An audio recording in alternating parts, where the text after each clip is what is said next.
Vamos começar então os nossos estudos dessa semana do Evangelho segundo o Espiritismo, capítulo 15, Fora da Caridade não há salvação, e o tópico 6, a necessidade da caridade segundo Paulo. Bom, esse é o hino do amor. Eu vou ler um trecho que eu acho que vale a pena a gente começar pelas palavras escolhidas pelo próprio Paulo. Todos vocês devem conhecer a história de Saulo, que era um rabino, um sacerdote judeu, nascido em Tarso, onde hoje é a Turquia, e ele, sendo muito inteligente, muito culto, muito rico, entra então para o estudo do rabinato, né, se tornar um sacerdote. A família dele era muito tradicional, portanto ele não tinha uma formação humanística, tinha uma formação bastante ortodoxa, e ele tinha também uma personalidade muito dura, muito fanática. Ele passou a acreditar fervorosamente em tudo que ele leu e estudou, e ele sabia muito, ele estudou com pessoas muito sábias. Diz a tradição que ele estudou com Hilel, que foi um dos maiores rabinos de todos os tempos, maiores estudiosos do Talmud e da Torá judaica, filho de Gamaliel, que também tinha história com Gamaliel. Então, ele era o que tinha de melhor em termos de conhecimento naquela época. Saulo, embora fosse contemporâneo de Jesus, ele, como morava numa outra cidade distante, Jerusalém, ele não conheceu pessoalmente, mas ele conheceu os efeitos do cristianismo, porque os apóstolos tinham começado a sair testemunhando, né? Depois do retorno de Jesus, a parte espiritual, depois da ressurreição, obviamente, e também os seus discípulos. E um desses discípulos mais importantes era Josiel, e depois assumiu o nome, foi rebatizado como... Fugiu o nome agora. Quem lembra? Estevão, né? Então, assim como Paulo também recebeu o nome, ele também recebeu o novo nome, Estevão. Bom, Paulo se encanta por uma mulher muito bonita, muito inteligente, uma família também muito respeitosa. Ali, ela era adotada por uma família, ela era órfã, mas foi adotada. Os pais morreram em circunstâncias muito difíceis, a mãe principalmente foi fruto de um período de perseguição na cidade que eles moravam, que era uma cidade grega. E ela fugindo, então, achando que estava sozinha na família, acabou sendo resgatada e indo morar próxima de Paulo, na mesma cidade que Paulo. Ela se chamava Abigail. Era um espírito muito elevado. E o irmão dela, que ela não sabia estar vivo, então era o Josiel Estevão, né? E esse irmão dela foi convertido ao cristianismo. Ele se encantou tanto com as mensagens de Jesus que ele passou a vivenciar. Ele tinha tido um período de muito sofrimento, doença, quase morreu, foi perseguido também. E ele resolve adotar o cristianismo e pregar o cristianismo em praças públicas. Ele nunca tinha conhecido Jesus, mas ele entendeu perfeitamente a mensagem e ele passou a viver o Evangelho de Jesus pregando. Um dia ele foi pregar numa sinagoga e Paulo assistiu à pregação dele. E num primeiro momento Paulo se encanta com essa pregação e começa a ver o quanto aquela mensagem, aquela forma de interpretar a Torá, né, a Bíblia, mesmo sendo diferente, como ela fazia sentido. E aquele era um jovem simples, via-se que ele era simples. Paulo se impressiona com isso.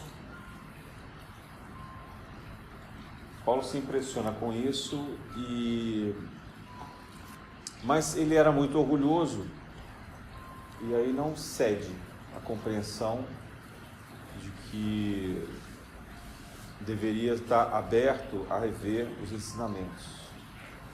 Ele confronta tudo aquilo que ele aprendeu dos sacerdotes mais estudados, mais vangloriados na sua época, e com aquilo que ele próprio leu da Bíblia, da Torá, né, que chama de Torá, que era só apenas os 5 primeiros livros, e mais o Talmud, que era a tradição dos sacerdotes. E ele fala, não, embora faça sentido isso tudo que o Estevão está falando, eu aprendi diferente, então eu vou seguir o que eu aprendi. Ele se fecha novamente. É isso que a gente chama de fé cega, né? De fanatismo. Ele se apega à letra da lei, àquilo que ele aprendeu por costume, por tradição, e não o que a razão dele e o coração também, a intuição, apontavam para ele como verdade. E ele não apenas se revolta, ele não apenas nega o que ele estava ouvindo, como ele se revolta contra isso. E resolve perseguir Estevão. E o Paulo era daquelas pessoas que ele não só se convencia das coisas, mas ele gostava de mostrar que ele estava convencido, né? Ele gostava de mostrar, e ele tinha poder, né? Ele conquistou um certo poder naquela época, e os sacerdotes se confundiam com a autoridade judicial e policial. O templo de Jerusalém, ele comandava a vida pública das pessoas. Todas as questões de conflito, de normas em geral, eram solucionadas no templo de Jerusalém. E ele então se torna ao mesmo tempo um sacerdote, um juiz e um investigador, né, um caçador de injustiças. Ele se investe. Não era muito comum que os sacerdotes fossem perseguir pessoas, mas ele se investe nesse papel, chama os sacerdotes do templo, prende Estevão, julga sumariamente, e ele, orgulhoso do gesto que ele estava fazendo, achando que estava correto, chama a Abigail para assistir. E a Abigail já tinha sido convidada, pedida em casamento por ele, era sua noiva. Ela resiste a isso, porque aquilo era de uma tremenda violência, mas ele fez muita questão que ela foi assistir. Quando ela vê o julgamento e a pessoa que está sendo condenada e foi ali em público apedrejada, ela reconhece o irmão, o outro irmão. Cai em profunda angústia ao ver o irmão ser apedrejado pelo próprio Paulo, né? E a pedido e a ordem deste. Desmaia, é levada para uma casa onde ela pudesse ser tratada. Naquela época não havia hospitais, né? Eles tratavam numa hospedaria, talvez até num espaço particular ali do templo. Mas ela foi tamanho choque dela de ver o noivo matando o irmão, que ela não resiste. E ela desencarna. Saulo naquela época ele chamava, fica mais ainda revoltado contra Estevão e contra Jesus. E era sobre Jesus que Estevão pregava. E ele decide não apenas perseguir os cristãos que estavam ali, mas todos os cristãos que fossem considerados importantes. E havia um sacerdote muito conhecido, Ananias, que ficava em Damasco. E ele conseguia atrair uma multidão de pessoas. Damasco era uma cidade onde hoje é ali a Síria, né? Ou Líbano, aquela região dali. E ele se dirige para lá. Vocês conhecem a história. No meio do caminho, na entrada de Damasco, Jesus aparece a Paulo e pergunta: por que me persegues? É claro que essa narrativa é simplificada e romanceada, né? Paulo fica cego, cai do cavalo, né? E será que isso é importante ou não? Acho que não muito. O simbólico disso é que nos interessa. Paulo é tocado por Jesus. Jesus pode ter se materializado para ele? Pode, né? Mas só ele teria visto Jesus, os outros homens não? Como é que é essa situação? Então, o fato é que Paulo teve contato com Jesus, talvez em desdobramento, talvez até ele tenha caído do cavalo porque se desdobrou, né? Jesus pode ter desdobrado Paulo, se mostrado para Paulo, e na sua grandeza, na sua iluminação, então o efeito imediato foi Paulo se dar conta da própria cegueira. Quer dizer, ele tinha conhecimento sobre o cristianismo, tinha ouvido de Estevão, que era um espírito extremamente elevado, e se negou a aceitar isso. Então ele estava cego. E aí ele se reconhece cego, a consciência de Paulo o cega. E ele desperta cego. Mas ele recebe a mensagem de que ele deveria continuar a procurar Ananias. Também surpreende, porque ele estava indo lá matar Ananias. E agora Jesus diz a ele que Ananias irá curá-lo. Então,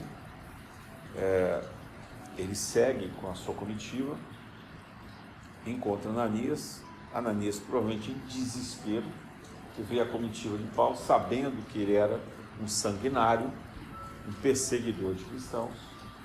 Mas Ananias recebe, esta evidência, mediunidade, recebe a comunicação de que ele aguardasse e confiasse nos desígnios de Jesus, que ele tinha uma missão com Paulo. Ele recebe Paulo. Paulo, nessa hora, está confuso,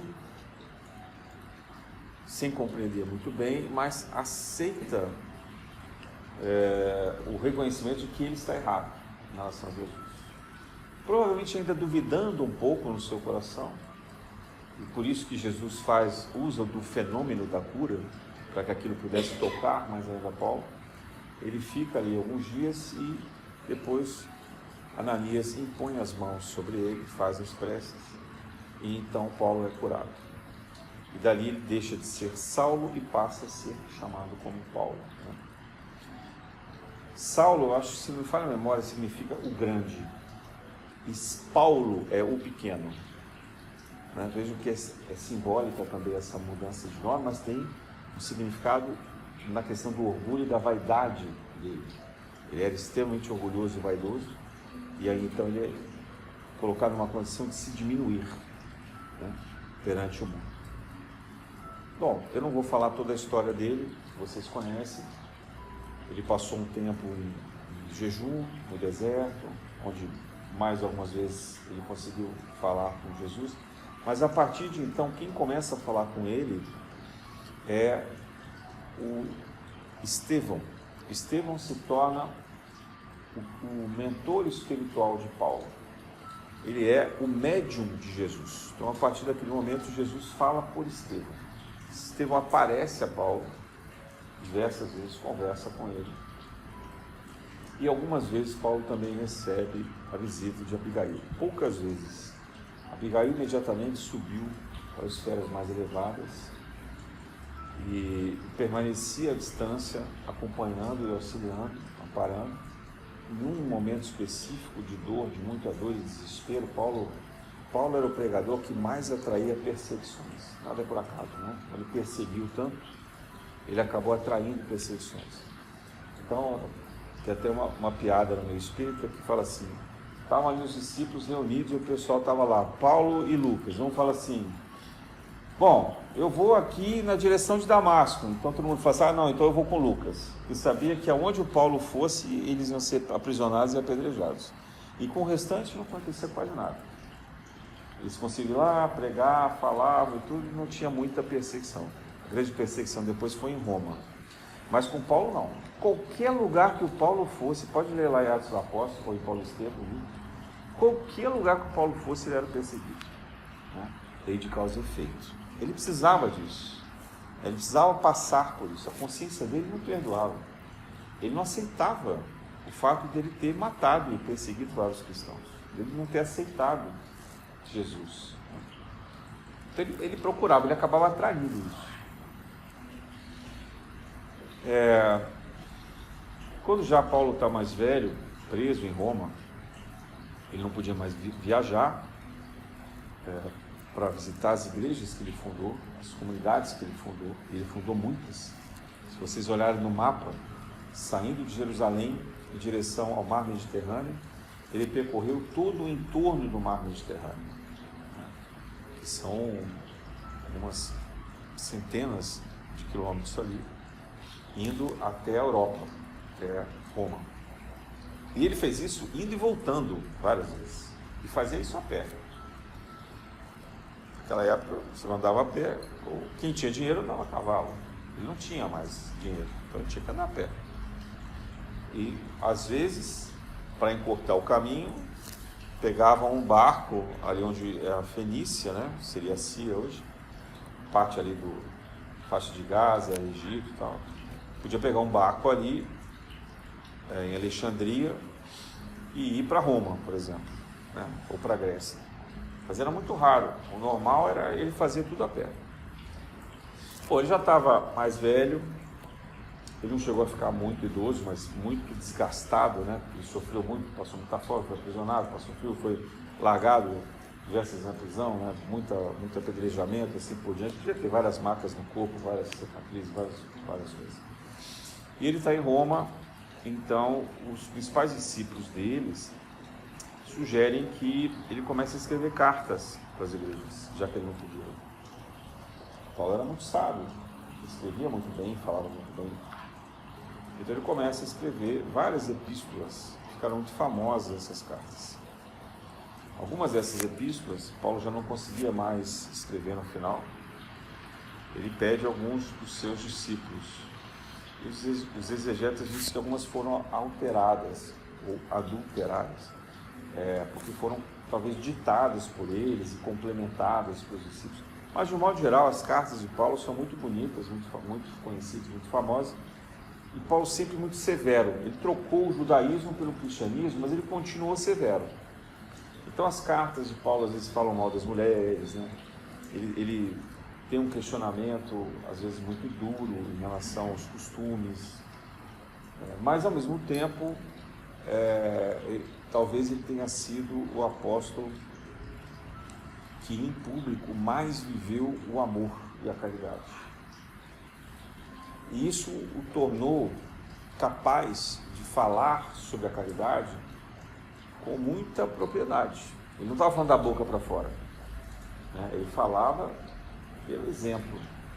Depois só quem foi capaz de fazer isso foi João, mas numa vida já como apóstolo, como São Francisco de Assis.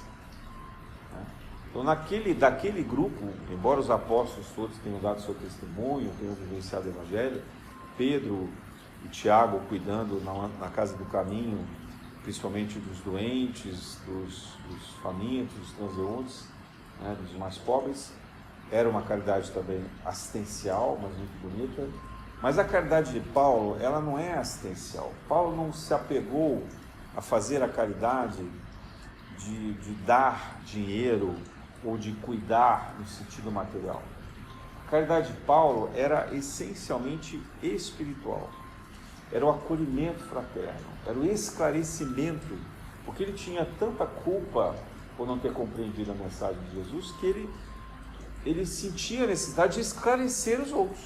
Ele não foi capaz de se auto-esclarecer no momento certo. Quando ele teve o auto-esclarecimento, ele precisava compartilhar isso com o mundo. Então, o propósito de Paulo passou a ser convencer o mundo de que Jesus é que era a grande salvação e que ele tinha vindo corrigir todos os erros da Bíblia e deixar claro a maneira como nós tínhamos que amar a Deus sobre todas as coisas e ao próximo como si mesmo de uma forma incondicional. Então Paulo falava isso de boca cheia já, e com o coração cheio, porque ele sabia naquele instante, naquele sofrimento todo, o que ele estava fazendo. Mas antes de entrar aqui nesse trecho da carta de São Paulo aos Coríntios, eu queria lembrar a frase de Abigail. Então, Paulo aprisionado, aqueles instantes de sofrimento, apreensivo, porque ele queria concluir a sua missão, mas se via ali preso. Paulo às vezes ficava assim 2 anos preso, né? Você imagina ele querendo sair pelo mundo pregando o Evangelho de Jesus e ele ali, né, esquecido numa prisão, em sofrimento, sozinho, sem poder se comunicar, sem nada, quase que em desespero, implorando a Jesus que o libertasse, não para que ele se livrasse do sofrimento, não, mas que o libertasse para que ele pudesse continuar a sua missão. E Jesus fala assim: tranquilo, fica aí, na hora certa você vai ser atendido, né? Tudo tem seu tempo. Então, Paulo tem várias passagens desse desespero que ele tem diante de se sentir ali enjaulado, né? Sem poder fazer nada, e se sentindo então impotente. Isso era parte da aprovação dele também. Aprovação de quê? Da paciência, né? Da espera do tempo divino. Então Abigail disse para ele assim: Paulo, ama, trabalha, espera e perdoa. Perdoa, ou perdoa e espera, tem as duas versões. 4 frases importantes. Então, primeiro, ama. Porque ele estava falando do amor, estava falando de Jesus, então ela diz assim: ama, mostra aí que você ama mesmo, ama, né? Ama todos os que estão no teu envolvimento, inclusive os seus soldados, inclusive aqueles que te apredejarem, inclusive os juízes, né, que te condenarem. Ama. Trabalha, continua a fazer a sua pregação, dá o seu exemplo, dá um jeito de ganhar a sua vida e ensinar os outros. Espera por quê? Tem que ter esperança, espera em Jesus, confia, tudo está certo da forma como tem que estar, você está no lugar certo, no tempo certo, da forma certa. Espera. Se tudo que está ao seu alcance não consegue mudar a situação, tem hora que você só pode esperar, não tem mais nada para fazer. O que está ao nosso alcance a gente tem que fazer, que é o trabalho. Quando já não há mais o que ser feito, só nos resta esperar. E é preciso ter esperança. E no fim, perdoa. Ele diz assim: olha, se você levar mágoa no seu coração, então nada do que você fez terá valido a pena. Não será verdade. Você precisa aprender a perdoar os seus algozes, aqueles que te fizeram mal. Então essa é a lição de Abigail, que serve para todos nós, é uma lição maravilhosa, né? Então eu fico imaginando quantas vezes Paulo ficou lembrando dessa mensagem, e a cada instante que ele estava diante de uma dor, de um sofrimento, de uma provação, de uma justiça, de uma acusação falsa, né, de uma condição desesperada, o quanto essa mensagem foi revigorante para ele, e quanto isso fez com que ele fortalecesse ele próprio e se mantivesse firme na sua missão. E aí, no final da vida, escrevendo essas cartas, um belo dia, ele resolve se dirigir ao povo de Corinto. Onde era Corinto? Corinto era uma cidade na Grécia, muito importante, uma cidade portuária, comercial, né? E ela tinha uma característica interessante, que era o seguinte: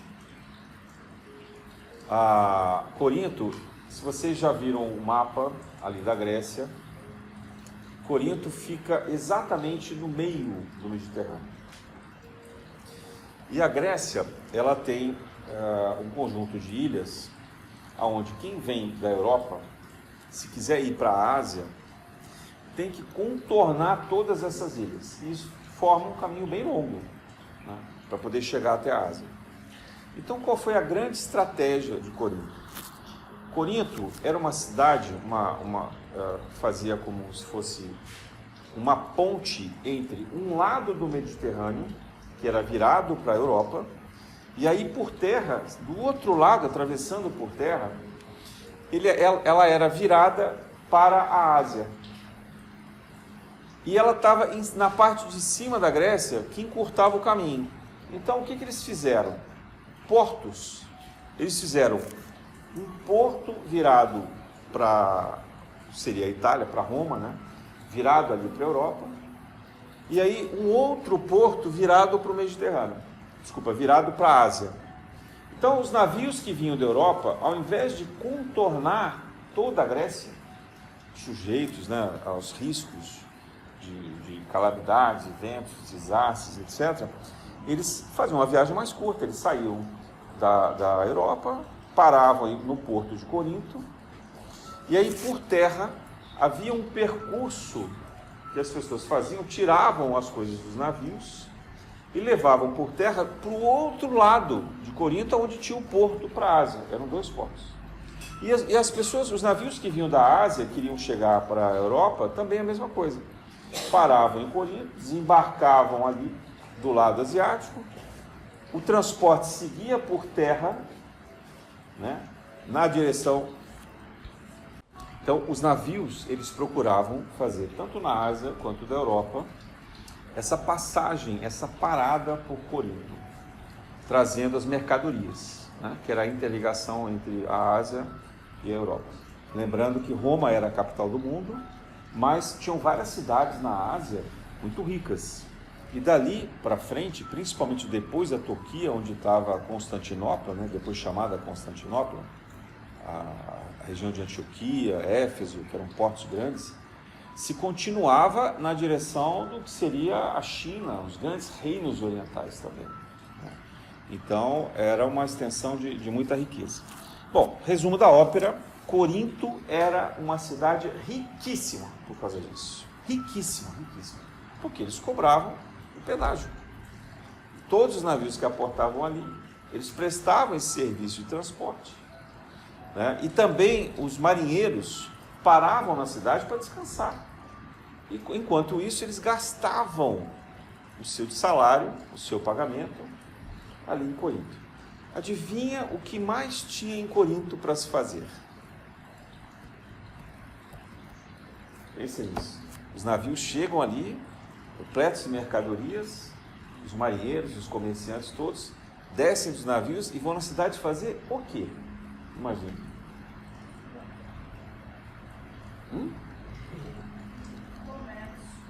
Comércio eles já estavam fazendo no navio, né? Eles iam buscar mulheres. Eles iam buscar mulheres. Eles iam namorar. Bebidas, né? Ou seja, os prazeres. Corinto, então, ficou conhecida como uma cidade de prazeres. Porque eles vinham ali com dinheiro, cansados do trabalho, passavam, então, a buscar em Corinto um contentamento qualquer, um prazer. Então, Corinto era uma cidade tão rica que já naquela época ela era conhecida por ter todas as ruas de mármore. Imagina. Vamos lembrar que o mármore na Grécia era muito comum, mas era muito caro. E ela tinha as ruas pavimentadas de mármore. Todas as construções em mármore. Todos os ambientes muito grandes, muito suntuosos, para fazer com que as pessoas gastassem muito dinheiro. Mas por conta dessas buscas de prazeres, Corinto ficou sendo conhecida como a cidade que desenvolveu uma técnica muito grande do bom serviço.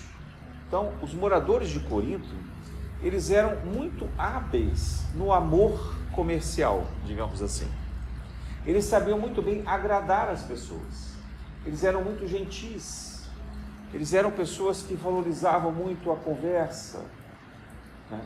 O bem-estar, eram muito solícitos, prontos a auxiliar, a informar, a proporcionar todos os tipos de alegria e contentamento. Eram divertidos. E Paulo se atém a esse aspecto. Fala, interessante, talvez essa seja a cidade do mundo onde mais se ame. Porém, esse amor que se pregava e se desenvolvia, se praticava em Corinto, era um amor interessado. Eles faziam isso porque eles queriam, no fundo, a fidelidade e o dinheiro daqueles que ali chegavam. Então eles sabiam praticar de uma forma impressionante esse acolhimento, mas era interessado. Paulo, então, se baseia... Paulo era um estudioso, ele estudou grego, ele estudou os filósofos gregos. E os gregos antigos dividiam o amor em 3 tipos. Eu falei isso aqui algumas vezes, né? Eles dividiam no amor erótico, que era esse amor interessado, mas também romântico, né? O amor da afetividade. Um segundo amor, que era um amor da amizade, mas a amizade, ela pressupõe também um interesse, porque você não vai ser amigo de alguém que te trata mal, ou que te trai, ou que te machuca, ou que te oprime de alguma forma. Então, a amizade pressupõe reciprocidade, e era o segundo tipo. Esse segundo amor também era utilizado no conhecimento, por isso que eles chamam de filosofia, que era o amor à sabedoria. Então, o estudo, mas o estudo também era de interesse, que você queria ficar mais sábio e, portanto, ser mais admirado, né? E ser mais respeitado, e ser considerado mais nobre, mais importante, etc. E, por último, havia um tipo de amor que eles chamavam de ágape. Esse seria o amor desinteressado. Esse é o amor que se conquista quando já se alcançou um certo grau de sabedoria. É um amor que se é capaz de ter pelas coisas dos deuses. Na verdade, pelas coisas daqueles que criaram os deuses. Daqueles que estavam acima dos deuses. Que é um estágio que eles consideravam como eudaimônia. Eudaimônia é ter um bom daimon. Ou seja, é o estado da felicidade plena, onde você está em contato, pelas palavras de hoje, com o seu estado espiritual, né? A sua plenitude espiritual. Então Paulo pega esse texto dos gregos, que era o que os coríntios conheciam, eles estudavam isso, e ele começa a elogiar aquela comunidade pela capacidade de amor que eles tinham. Mas ele se dirige a eles dizendo assim: eu hoje vos falarei sobre um amor diferente. Um amor que ele é desinteressado. Um amor que, em compensação, traz a maior de todas as felicidades. E aí, com isso, é óbvio que ele estava tentando fazer com que os coríntios se associassem com a ideia do amor ágape, né? Que era mais fácil para eles. E ele faz essa seguinte descrição aqui, que eu vou ler para nós. Ainda que eu falasse todas as línguas dos homens, lembra, os coríntios, eles eram comerciantes entre a Ásia e a Europa, então eles falavam muitas línguas. Eles sabiam falar as línguas, o latim, que era a língua dos romanos, eles falavam o grego, mas eles também falavam vários outros idiomas que aqueles comerciantes que chegavam ali utilizavam. Então eles eram os mestres das línguas. Por isso que Paulo começa a carta dele dizendo assim: ainda que eu falasse todas as línguas dos homens, então, vocês aí de Corinto, que são muito hábeis nas línguas, que falam muitos idiomas, né? Ainda assim, e se eu falasse também a língua dos anjos, aqui Paulo se dirige aos oráculos. Corinto também era conhecido como uma cidade onde havia muitos oráculos. Oráculos eram templos construídos aos deuses gregos, que eram deuses ligados às forças da natureza, né, às conquistas. Então tinha o deus da caça, o deus do mar, o deus dos ventos, o deus do amor, o deus da beleza, e assim por diante. Então cada templo fazia-se uma oferenda, porque estava interessado em obter aquele resultado. Então quem ia fazer uma viagem, fazia uma oferenda para o deus dos mares, né? Quem queria ter uma boa caça, pedia ao deus da caça. Quem estava em guerra, pedia ao deus da guerra, e assim por diante. Então Corinto era muito cheia de templos, e nesses templos trabalhavam médiums, né? Que eram as vestais, eram mulheres normalmente, que tinham características mediúnicas, de vidência. Então, as pessoas iam fazer oferendas e esperavam que essas videntes, que essas vestais, apresentassem para eles algum conselho. Esses conselhos normalmente eram muito gerais, muito genéricos, né? Não necessariamente eram por espíritos evoluídos, porque eles dependiam de oferendas, deviam ter muitos mistificadores por ali, mas eram espíritos que estavam se comunicando com essas médiuns, né? E portanto, Paulo se refere então ao falar da língua dos comerciantes e o falar da língua dessas vestais e também dos sacerdotes desse tempo. Então, mesmo que eu falasse a língua dos homens e a língua dos anjos, na tradução católica, né, se falou em anjo, mas seria assim, a língua dos espíritos comunicantes, né? Não eram anjos necessariamente, mas eram daqueles que se comunicavam com as vestais. Então, ainda que eu falasse a língua de todas as línguas dos homens e as línguas dos próprios anjos, se eu não tiver a caridade também é uma palavra traduzida pelo catoliquês, digamos assim, né? A palavra que Paulo escreveu era amor. Provavelmente ele deve ter usado ou eros ou ágape, não sei no original. O sentido era de ágape, mas a gente não sabe no texto original o que está escrito ali. Mas ainda que eu tivesse, então, todos os domínios das línguas, se eu não tiver amor, serei como o bronze que soa e um símbolo que retira. Bom, por que Paulo faz também referência aqui ao bronze, né? Porque Corinto era uma cidade que se comunicava muito pelos sinos e pelos símbolos, né? Que eram instrumentos também de toques sonoros, onde as pessoas utilizavam isso nas praças públicas, tocando músicas, nos templos, nos navios. Então, ele pega isso como uma referência e diz, então, que se ele não tivesse a caridade, ele seria como esse bronze, aquele metal, né? Um metal que, embora ele devesse servir à música, que ele, não, na verdade, não transmite o que ele quer, o que é necessário, né?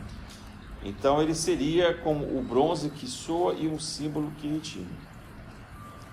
Ainda uma coisa fria, né? Portanto, né? Uma coisa que não traz, uma coisa seca, né? Uma coisa que não encanta no amor, não toca no coração.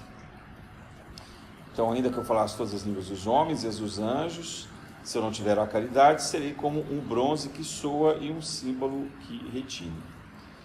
Ainda que eu tivesse os dons da profecia, então lá em Corinto também havia muitos oráculos fora do templo, como a gente chamaria hoje talvez os ciganos, né? Que eram as pessoas na rua lendo as mãos, adivinhando o futuro e assim por diante.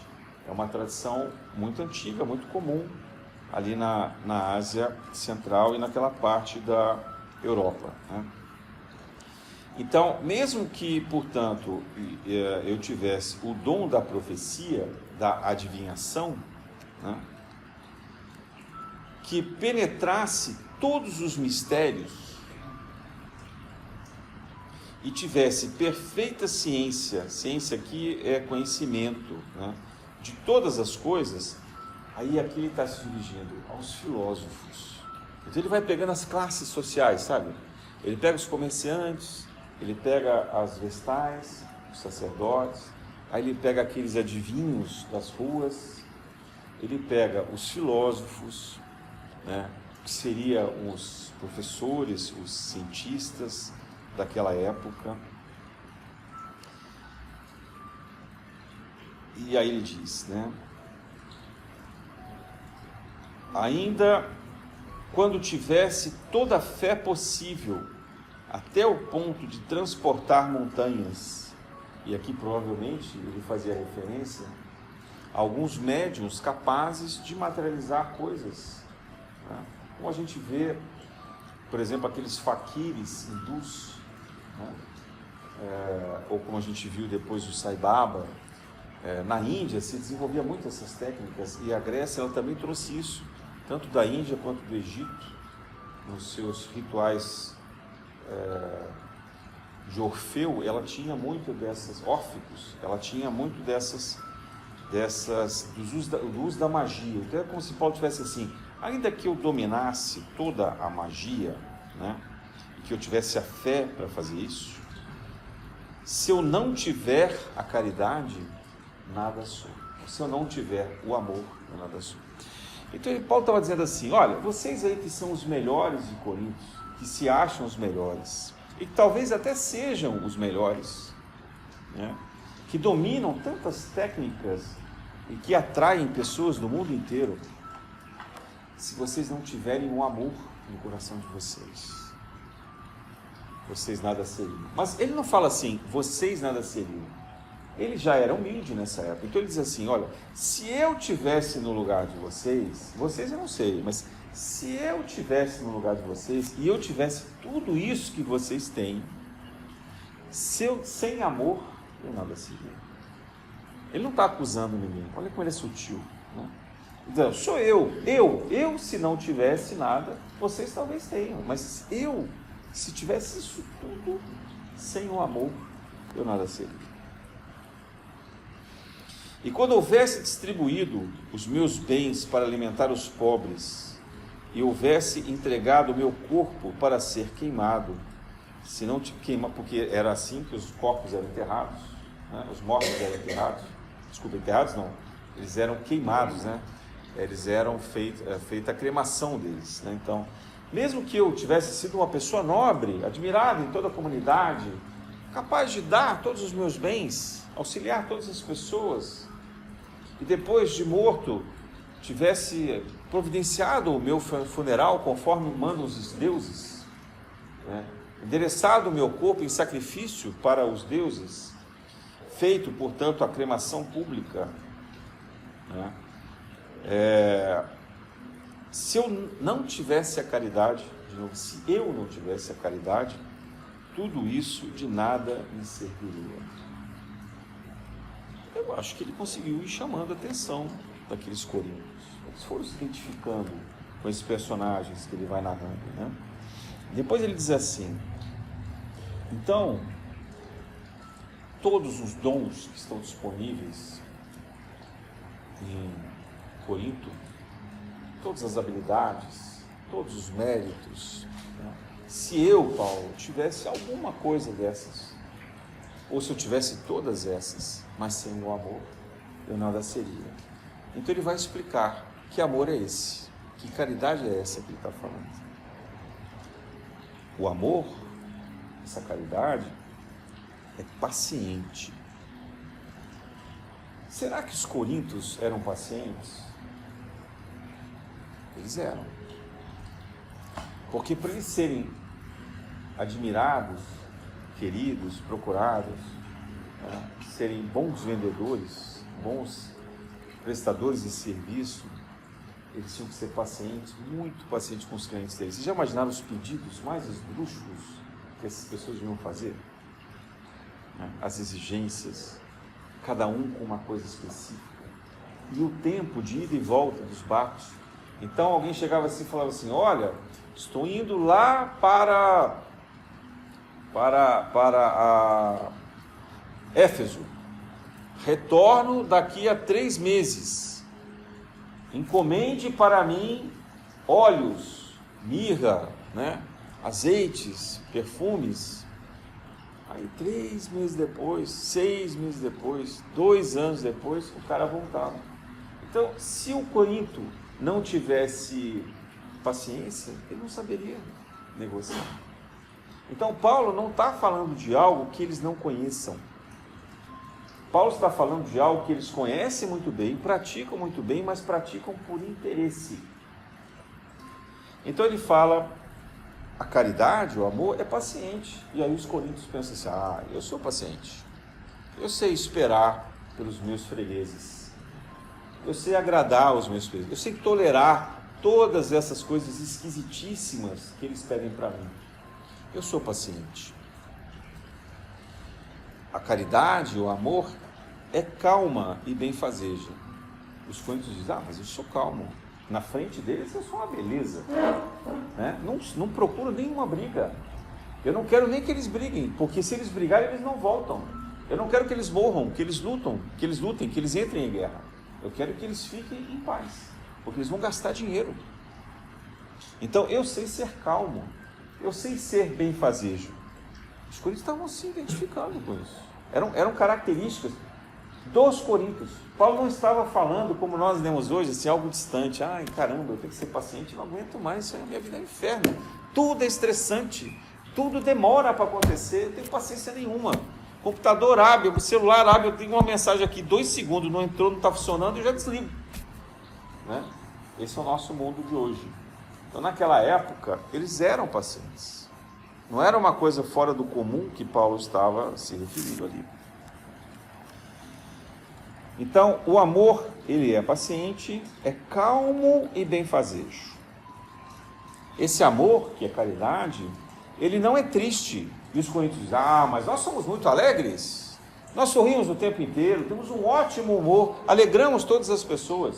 Veja como eles vão se identificando, Paulo vai conquistando, vai seduzindo a compreensão deles. Então, o amor não é triste, não é impulsivo. E eles dizem, não, a gente não pode ser impulsivo, porque se a gente for impulsivo, a gente vende errado. A gente vai vender às pressas, ou vai perder uma venda. Nós temos que ser tranquilos, temos que segurar, temos que nos conter, temos que tolerar o mau humor daqueles que chegam aqui. Não podemos ser impulsivos, nem precipitado. Desconfia um pouco daquele que está chegando, presta atenção, tenta entender qual é o jogo, qual é o interesse do outro. Então os coríntios, eles vão lendo dessa forma bem material. Né?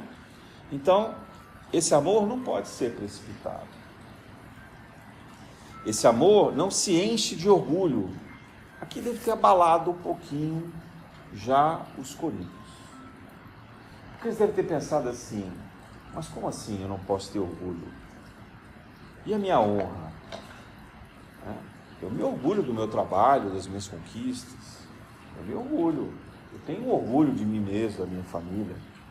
Mas aí talvez o Corinto deve ter pensado assim, mas para o meu freguês, eu tenho que ser humilde. Porque se eu parecer mais orgulhoso do que ele, mais pretensioso do que ele, mais arrogante do que ele não vai querer fazer negócio comigo. Então eu tenho até que me fazer de bobo. Paulo deve estar dizendo para eu ser esse tipo de humilde. Então eu consigo entender o que ele quer falar para mim. Então eles continuam lendo a carta de Paulo.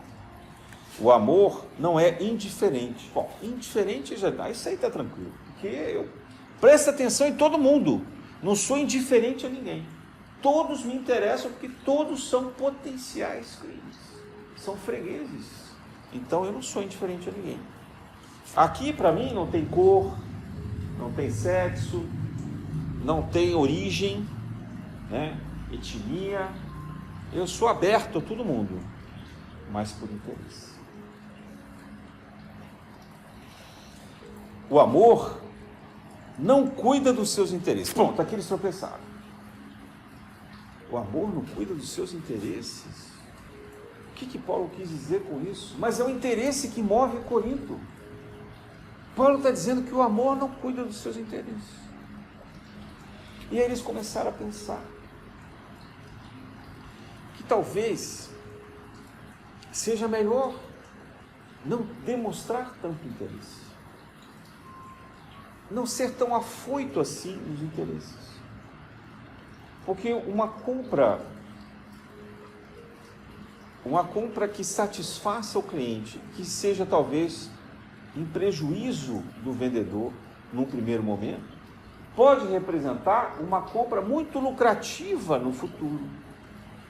Pode fazer com que esse cliente volte e espalhe, divulgue aquela loja, aquele produto, aquele serviço para outras pessoas. E eles vão tentando ajustar toda a carta de Paulo à vivência deles.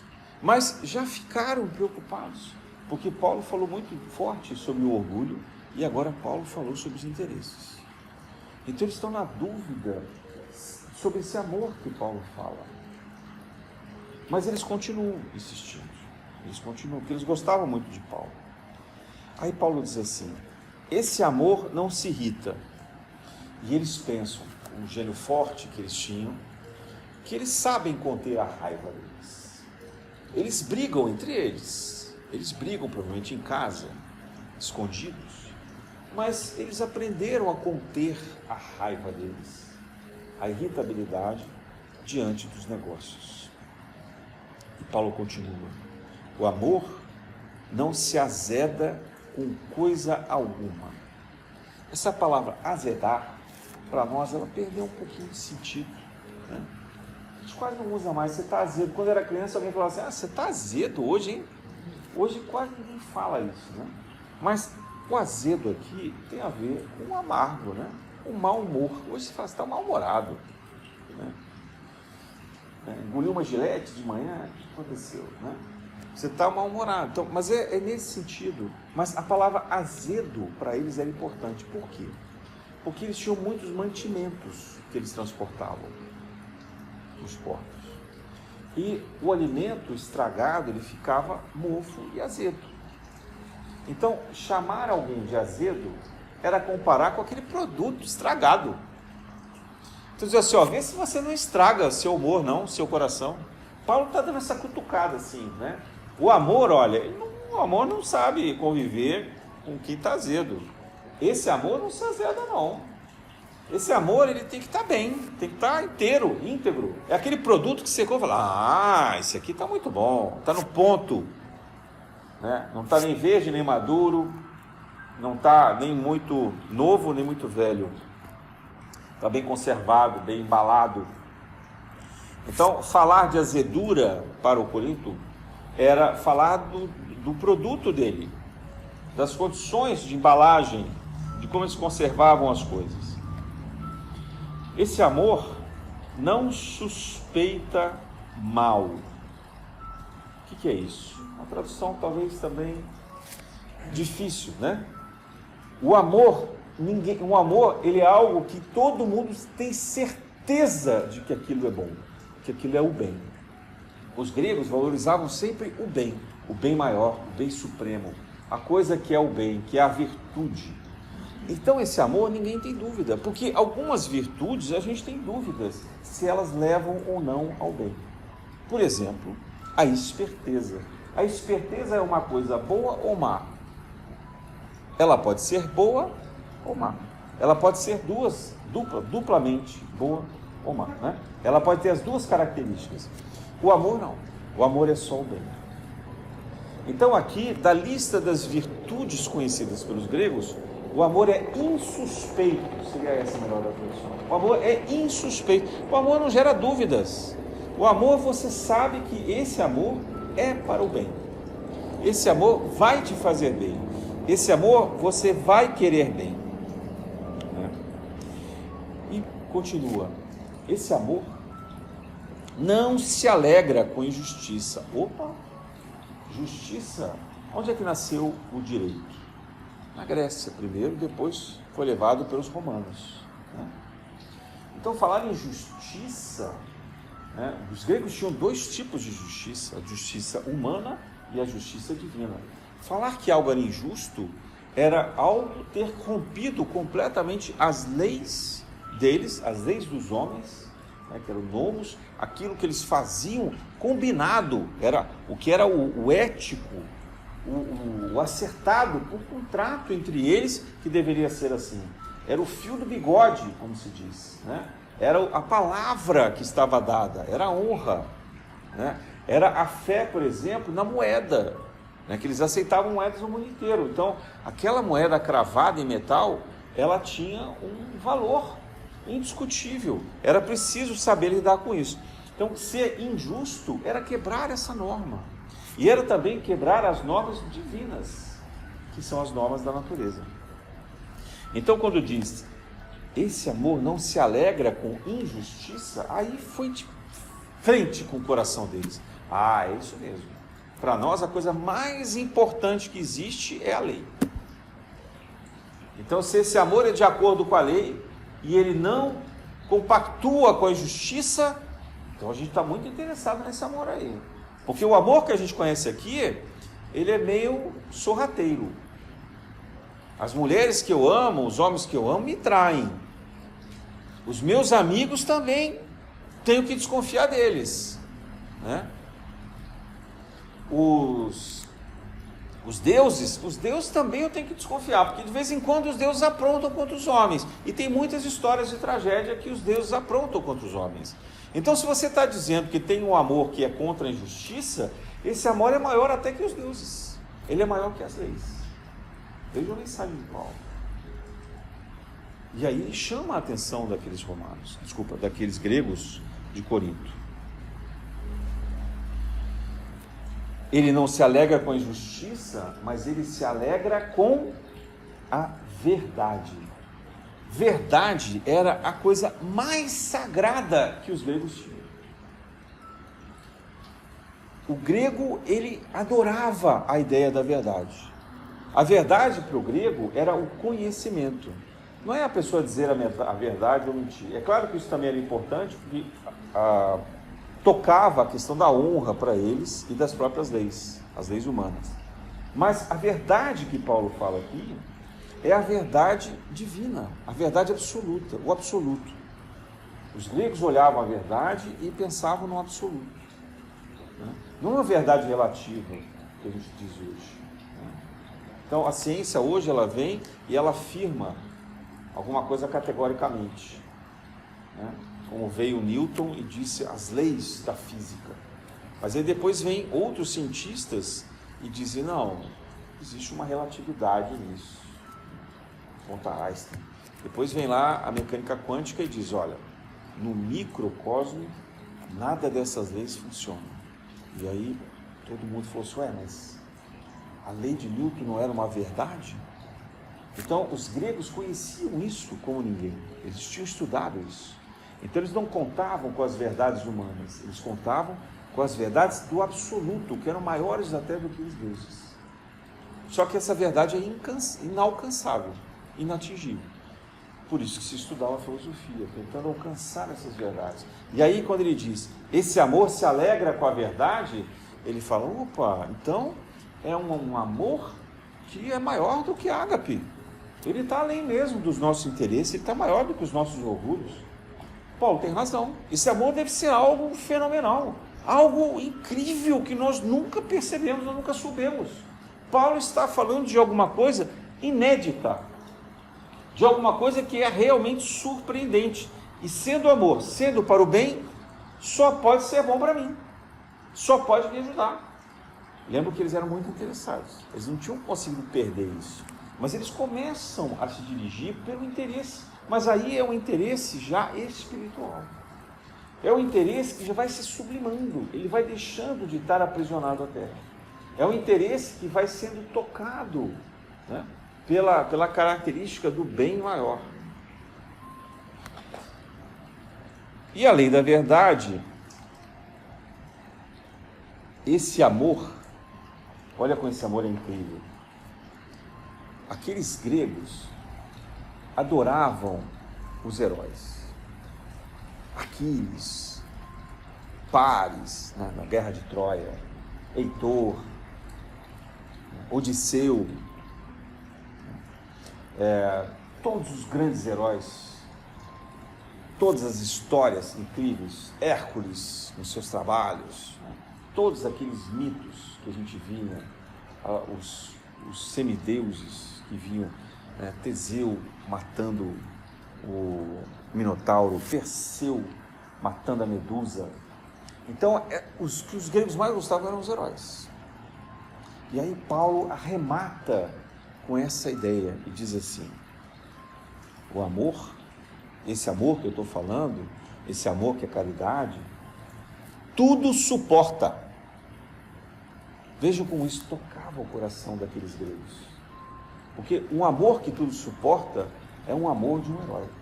Só um grande herói é capaz de suportar tudo, sem desfalecer. Então, o amor tudo suporta. O amor tudo crê. Ora, para os gregos, crer era algo também de tremenda importância. Eles eram muito supersticiosos. Eles tinham muitas crendices. Eles tinham adoração pelos deuses. Faziam inúmeras oferendas. Eles não podiam imaginar alguém que não tivesse um Deus. Sócrates chegou a ser acusado de não ter deuses, adoração por deuses. Era essa uma das acusações. E aí Sócrates diz, não, mas eu tenho o meu daimon. Mas ainda assim ele é condenado. Então, para os gregos, como assim? Ninguém pode não ter crença em Deus. A pergunta era, qual é o teu Deus? Eles aceitavam qualquer um, mas você tinha que ter um Deus.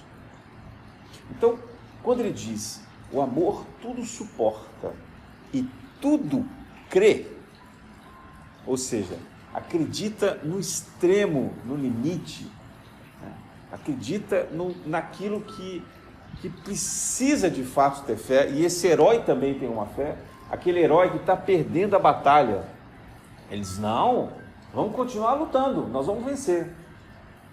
Os 300 de Esparta, já viram isso? Os 300 de Esparta, 300 homens contra milhares e milhares de homens de Xerxes, invadindo ali a Esparta, e eles lutando, anos e anos, defendendo a sua cidade, 300 homens. Isso é capaz de suportar tudo, toda a dor, toda a opressão, toda a dificuldade, e acreditar que irá se vencer a batalha. Então os gregos sabiam disso perfeitamente.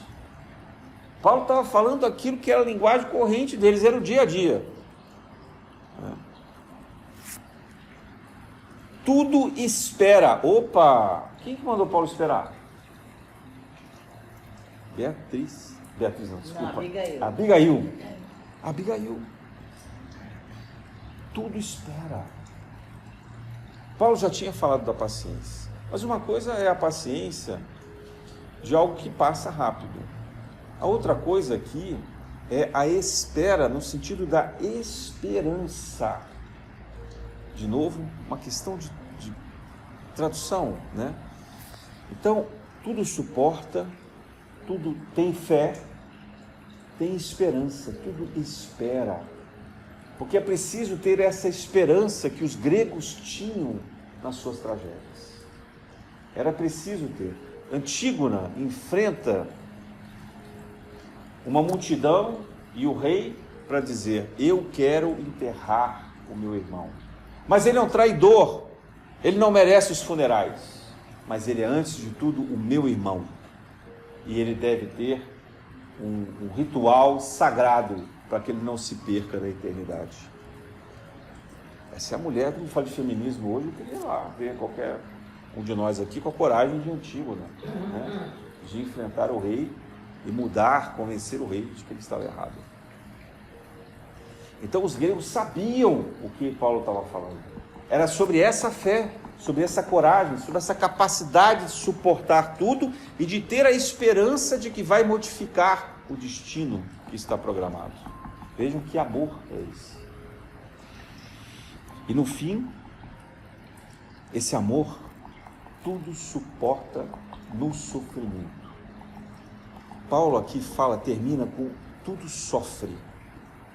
Ora, aquele povo muito trabalhador, um povo dedicado, embora rico, sabia o preço do sofrimento. Embora dono de escravos, sabia o que era a dor, causar a dor e sentir dor. Era um povo de lutas, um povo de exércitos, um povo de estudos, um povo de fé nos deuses. Mas eles sabiam o quanto era importante se livrar da dor. Talvez o sentir dor fosse a maior fraqueza deles, porque devia ser muito difícil administrar as perdas pessoais. Quando morria um parente, um amigo próximo, quando alguém ficava doente, quando eles próprios se viam numa dor que os médicos daquela época não sabia apresentar uma saída. Não adiantava tomar leite de papoula, que eles costumavam fazer. ficar inebriado, a dor persistia. Aí ele diz assim, mas mesmo naquele sofrimento extremo, esse amor é capaz de prevalecer. A pessoa que está em desespero pela dor, imagina a pior dor possível, esse amor ainda permanece calmo, sereno, tranquilo, permanece ainda amando, sem sentir raiva, sem se revoltar. Então isso é muito mais do que o herói que a gente imaginava. Isso aqui deve ser algo muito superior aos nossos contos, aos nossos mitos. Paulo, que amor é esse, Paulo? Que amor é esse? Aí Paulo diz assim, essas 3 virtudes, que é o amor que tudo crê, a fé, o amor que espera, tem esperança, e o amor que é capaz de sofrer pelo bem que ele proporciona, então eles permanecem como sendo as grandes virtudes, as 3 maiores virtudes, aquelas que foram chamadas de virtudes cardeais: fé, esperança e amor, ou caridade, o amor, caridade, fé, esperança e amor. Os gregos já usavam, conheciam isso. É preciso ter fé nos deuses e na vida, e no destino, nas coisas, na providência divina. É preciso ter a firmeza para suportar com esperança as dificuldades, para sofrer. E é preciso amar, apesar disso tudo. Então isso tudo permanece. Mas, dentre essas 3 virtudes, a mais excelente é o amor, que é a caridade. Paulo então encerra essa carta, que passados quase 2000 anos, ainda nos surpreende. Cada vez que eu leio esse texto, eu descubro uma coisa nova. Cada vez que eu leio, isso me toca profundamente na alma. E é talvez uma das mensagens mais sublimes de toda a humanidade. Assim como o Sermão da Montanha, essa carta sobre o amor, ela é uma síntese de como nós devemos nos comportar e nos abrirmos diante disso. E aquele povo que tinha muito interesse acata as lições de Paulo como uma das igrejas mais fortes que se transforma moralmente e a ponto de depois, passado alguns anos, até o interesse comercial da cidade ter esvanecido, ter diminuído. Não que esse fosse o propósito de Paulo, mas é porque eles passaram a entender o amor de uma forma menos material e mais material. E aí, com isso, os prazeres já não estavam tão expostos assim. Estavam mais preocupados com as virtudes. Aqueles que foram compreendendo o cristianismo foram modificando o seu comportamento. Continuaram tolerantes, continuaram amistosos, continuaram disponíveis, aptos a servir, mas já não tão dispostos, tão prontos a querer compartilhar nos prazeres, talvez não a se embebedar, talvez não a ter tanta luxúria, sexo, né? e outras formas de alegria imediata. E com isso, possivelmente os comerciantes também começaram a tomar outro rumo. Mas essa é a nossa história.